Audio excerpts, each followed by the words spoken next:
It's news time. Information is power. Be current.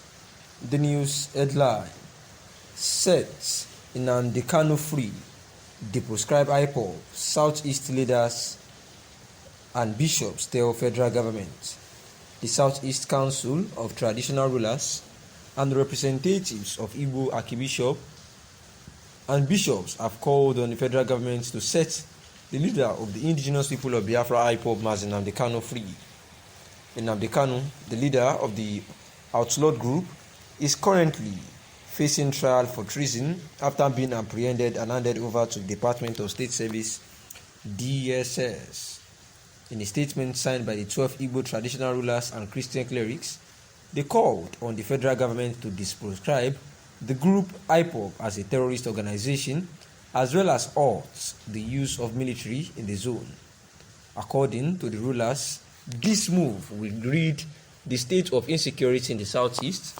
We refer to our earlier request for the release of Mazi Nnamdi Kanu to the Southeast Council of Traditional Rulers and representatives of Igbo Archbishop and bishops, and state this call even more strongly.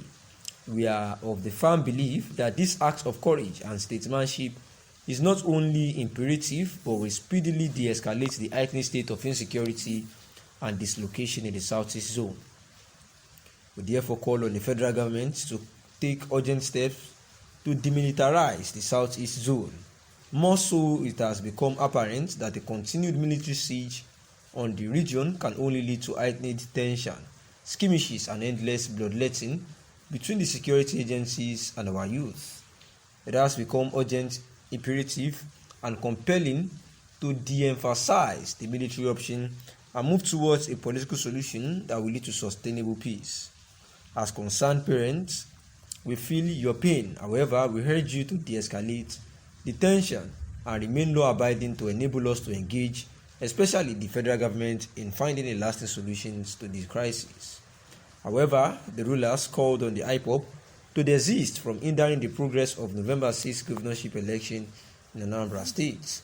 Finally, we call on the candidates in the forthcoming Anambra State governorship election to eschew violence and commit to a free, fair, and credible election. And this is the analysis of the news that the political, these traditional leaders, had actually urged the federal government of Nigeria to release Mazi Nnamdi Kanu, so that there can be peace in the southeastern region, especially in the case of November 6 Anambra governorship election, where the indigenous people of Biafra had declared that they are going to be embarking on 1 week strike, from 1 week sit-at-home order from November 5 to November 10, that except Mazi Nnamdi Kanu was released, between on or before November 4, that they would actually not stop that sit-at-home order. Meanwhile, if they embark on the sit-at-home order, it will affect the November 6 governorship election, as their own sit-at-home order will commence from 5 to 10 of November 2021. Therefore, as traditional rulers and cleric and the Christian clerics have actually urged that the indigenous people of Biafra members should desist from hindering the progress of the November 6 gubernatorial election, thereby calling on the candidates in the forthcoming Anambra State governorship election to ensure that they avoid any type of violence and commit to a free, fair, and credible election, stating also that the federal government needs to demilitarize the southeast zone, more so that it has become apparent that the continued military siege on the region is leading to heightened tension and a whole lot of bloodletting in the southeastern region of the state. Ndume, who addressed journalists in Abuja, the proposal to finance the budget by borrowing more is worrisome. The government should cut down personnel and recurrent costs, increase our revenue, and plug all leakages. The lawmaker's opinion is one that resonates well with many Nigerians. However, beyond the rhetoric, Ndume may do well to lead the move to propose further legislations and implementation of cost of governance structure that can hold the executive truly accountable. This should include, among others, a decision by federal lawmakers to make personal sacrifices by cutting the allowances and other perks as a demonstration of their commitment to bring down the cost of governance. Kauzuri stated this while speaking to journalists on the sidelines of President Buhari's presentation of the 2022 budget to the joint session of National Assembly on October 7. He represents Kauzuri Roni Guagua Yankwashi Federal Constituency of Jigawa State in the House of Representatives. Support Ripples Nigeria holds up solutions journalism.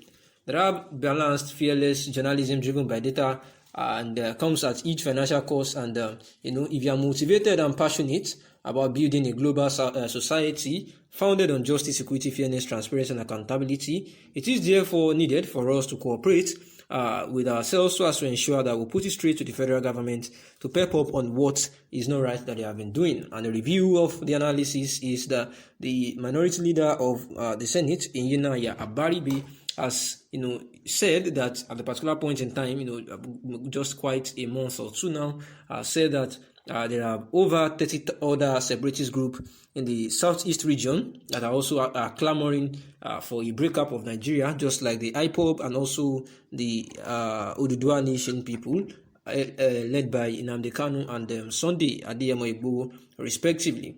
And therefore, he was quoted as saying that there is need for the federal government to ensure that there is a somewhat, negotiation, a roundtable negotiation, and make these people, feel inclusive.